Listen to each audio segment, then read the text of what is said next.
In Tampa Bay, a coastal region with more than 3 million residents, there is a disaster scenario that scientists have warned about for decades, yet most people have not fully recognized its seriousness. According to current meteorological models, if a major hurricane moves directly into Tampa Bay, it could generate a storm surge of up to 22 feet, equivalent to the height of a two-story house. When this occurs, water would rush inland at high speed, making evacuation or movement extremely difficult within a short period of time. Studies also show that the transportation system in the area would quickly become overwhelmed within just a few hours after an evacuation order is issued. Highways would become congested, bridges could be flooded, and many areas would be completely isolated. What is important to note is that this scenario is not a distant assumption, but one built on real data from agencies such as NOAA and FEMA. In other words, this disaster has been projected in detail, yet the level of preparedness in the city remains insufficient. To understand why Tampa Bay faces such a high level of risk, it is necessary to examine the natural characteristics of the area. At first glance, Tampa Bay appears to be a coastal area with favorable natural conditions, featuring a long shoreline, a warm climate, and an environment suitable for urban development. However, the underlying geographic characteristics create a structure that is particularly vulnerable when a major hurricane occurs. First, the shape of the bay plays a decisive role. Tampa Bay does not open evenly toward the sea, but instead has a funnel-like shape, with a wide mouth that gradually narrows as it extends inland. When a hurricane pushes water from offshore into the bay, this mass of water cannot disperse outward, but is instead forced into an increasingly confined space. This process increases both the pressure and the speed of the water, causing it to surge inland with much greater force compared to coastal areas with more open geography. In addition, the average depth of the bay is only about 12 feet. While this may not seem concerning under normal conditions, it becomes a critical risk factor during a storm. Shallow water cannot absorb the energy of incoming waves. Instead, it transfers that energy directly onto the shoreline, significantly increasing the destructive impact of storm surge. The third factor is the low elevation of the urban landscape. Many residential areas in Tampa Bay are built at or near sea level, with some locations only slightly above it. When water levels rise due to a storm, flooding does not occur gradually at isolated points, but can spread rapidly across a wide area, covering large sections of land in a short period of time. When these three factors combine, Tampa Bay is no longer just a coastal city, but a region with a natural structure that amplifies the impact of hurricanes. This structure explains why predictive models consistently rank Tampa Bay among the highest risk areas, and it raises a critical question about the scale of damage if a major hurricane were to strike directly. When the geographic factors of Tampa Bay are incorporated into predictive models, the results show that the scale of the disaster is no longer just a warning scenario, but one that has been quantified with very specific figures. In 2010, a study known as Project Phoenix simulated a scenario in which a Category 5 hurricane makes a direct landfall in the area. According to the simulation, nearly 500,000 structures could be destroyed, approximately 41 million tons of debris would be generated, and the death toll could exceed 2,000. These figures were calculated under conditions where both the population and the level of urban development were lower than they are today. In recent years, as Tampa Bay has expanded rapidly in both population and urban infrastructure, updated models from NOAA have revised the worst-case scenario.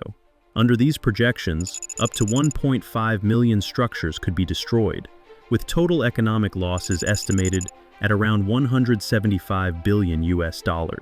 This level of damage is not only significant in absolute terms, but could also have widespread impacts across the entire regional economy. However, the issue is not limited to the scale of physical damage. A more concerning factor is the ability of critical systems to remain operational during and after the disaster. Bridges connecting different parts of the region, including routes leading to Tampa General Hospital, are at risk of flooding and becoming unusable. In such a scenario, one of the most important emergency medical centers in the area could be completely cut off. At the same time, power and telecommunications systems, many of which are built near sea level, could fail shortly after the storm makes landfall. The loss of electricity and communication would not only disrupt daily life, but also directly impact rescue operations and emergency coordination. These data points indicate that a disaster in Tampa Bay is not just about the level of destruction, but also about the capacity of the entire system to function under extreme conditions. And as that system faces the risk of losing control, the next question that must be asked is why such clear warnings have not yet led to proportionate changes in reality. One of the reasons why Tampa Bay has not made adequate preparations does not lie in a lack of data or technology, but rather in how people perceive and respond to risk over time. The last time a major hurricane made a direct impact on this area was in 1921, more than 100 years ago. That long period has unintentionally created a collective sense of safety, as multiple generations have grown up without experiencing a large-scale disaster. As a result, a belief has gradually formed that Tampa Bay is unlikely to be directly hit by a hurricane, even though scientific research consistently indicates otherwise. This phenomenon is referred to by scientists as near-miss bias, in which people tend to underestimate risk when dangerous events repeatedly fail to occur in reality. Each time a storm shifts direction at the last moment, and each hurricane season passes without a major incident, it reinforces the belief that the area is somehow protected, rather than recognizing it as temporary luck. In that context, urban development in Tampa Bay has continued to expand, particularly in coastal areas. Many large-scale real estate projects have been built in zones that have already been identified as high risk, indicating that economic priorities are still outweighing risk warnings. Meanwhile, the insurance market has reacted in the opposite direction. Many companies have withdrawn from Florida or reduced their coverage, while premiums have risen to levels that many households can no longer afford. This suggests that financial institutions have begun to price in risk more clearly than the general public perceives it. The gap between public perception and actual risk assessment is creating a dangerous disconnect, and as that gap continues to exist, the issue will no longer be limited to awareness, but will shift toward the real-world capacity to respond when a disaster actually occurs. In a scenario where a major hurricane moves into Tampa Bay, the warning system typically provides around 18 hours for residents to prepare and evacuate. However, traffic models show that this amount of time is not sufficient to handle the current population size of the area. Within just the first 2 hours after an evacuation order is issued, major routes such as Interstate 75, Interstate 4, and US Route 19 would become heavily congested.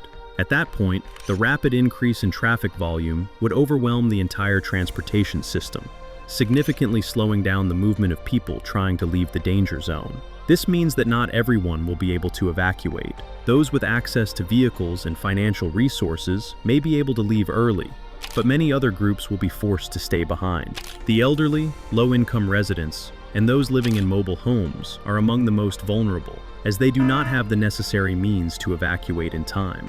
Meanwhile, climate change is increasing the intensity of hurricanes. Rising sea surface temperatures provide more energy, allowing storms to become stronger and intensify more rapidly in a short period of time, further reducing an already limited response window. Sea level rise also causes storm surge to begin from a higher baseline, expanding the extent of flooding and increasing the number of people within high-risk areas. These factors indicate that the current system is not only constrained by infrastructure limitations, but is also facing growing pressure from environmental changes. And when all of these conditions occur together, the question is no longer whether Tampa Bay can avoid a disaster, but whether the system can withstand it when that moment actually arrives. If you are living in coastal areas of Tampa Bay, please share your current situation in the comments so everyone can stay informed. And if you would like to keep up with important analyses of global risks, don't forget to like and subscribe so you don't miss upcoming content.